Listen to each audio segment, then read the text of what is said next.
Hoje a gente vai mergulhar numa das passagens mais intensas e cheias de significado dos evangelhos da infância, a fuga para o Egito. Mas olha, isso aqui está longe de ser só um relato de viagem, viu? Essa narrativa é, na verdade, uma meditação profunda sobre o plano de Deus.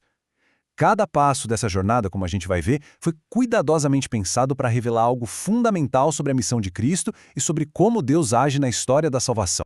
E tudo começa com essa ordem. É um comando direto, urgente, que um anjo dá em sonho. Não é um convite, um pedido. É um imperativo divino que coloca a Sagrada Família em movimento, fugindo da escuridão para proteger a luz do mundo. Para a gente entender a profundidade dessa história, vamos seguir esse roteiro aqui. Primeiro, a gente vai ver a jornada como um plano teológico. Depois, a ordem de Deus. A fuga que é marcada pela fé.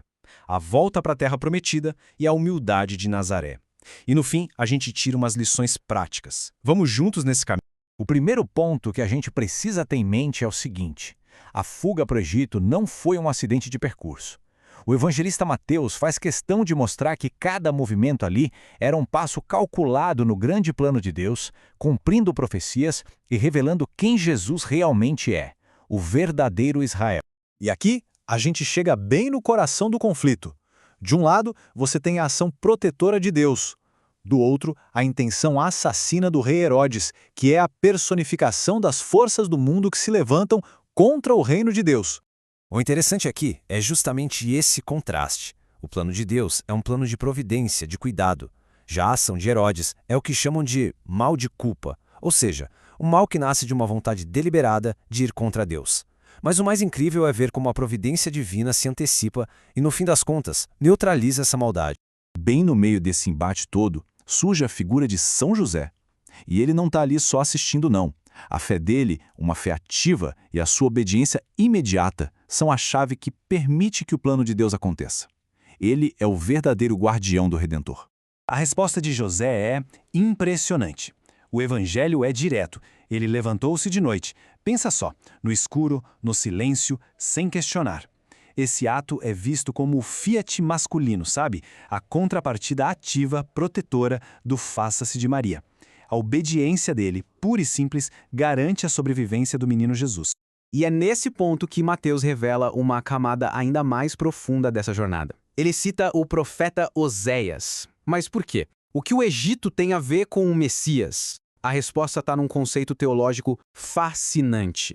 Esse conceito é a tipologia. Funciona assim: um evento do Antigo Testamento serve como uma sombra ou uma prévia de algo maior que vai acontecer no Novo. A história do povo de Israel, que Deus chamou para sair da escravidão do Egito, era um tipo, uma prefiguração.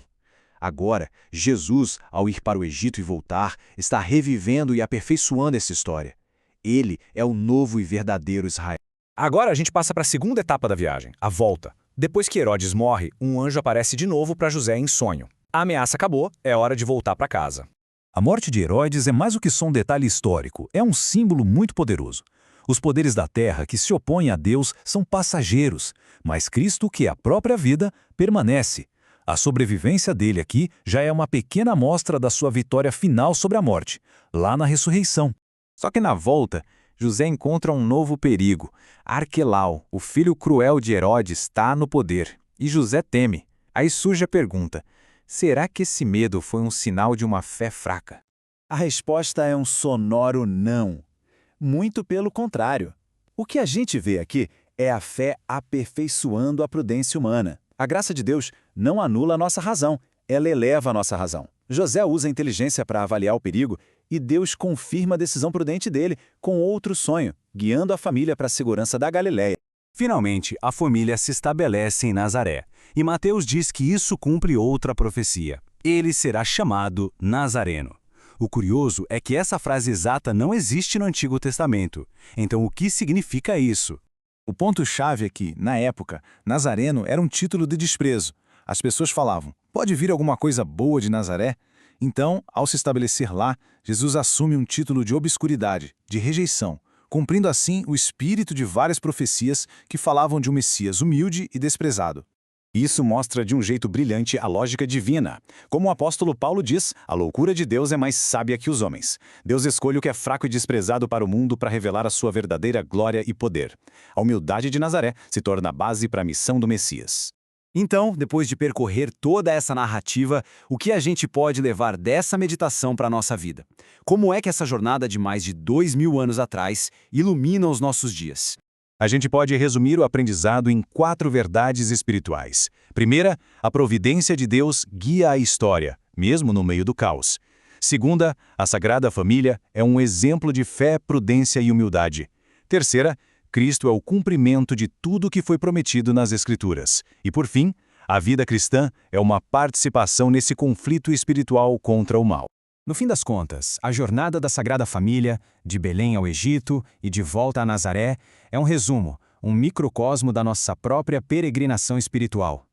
É um caminho que muitas vezes tem exílios, perigos e incertezas, mas que está sempre debaixo do olhar atento e protetor da providência de Deus. E assim, essa meditação toda nos deixa com uma certeza fundamental, expressa nesse verso antigo: se a nossa esperança está no Senhor, mesmo nas noites mais escuras dos nossos próprios regitos, nós não seremos confundidos para sempre.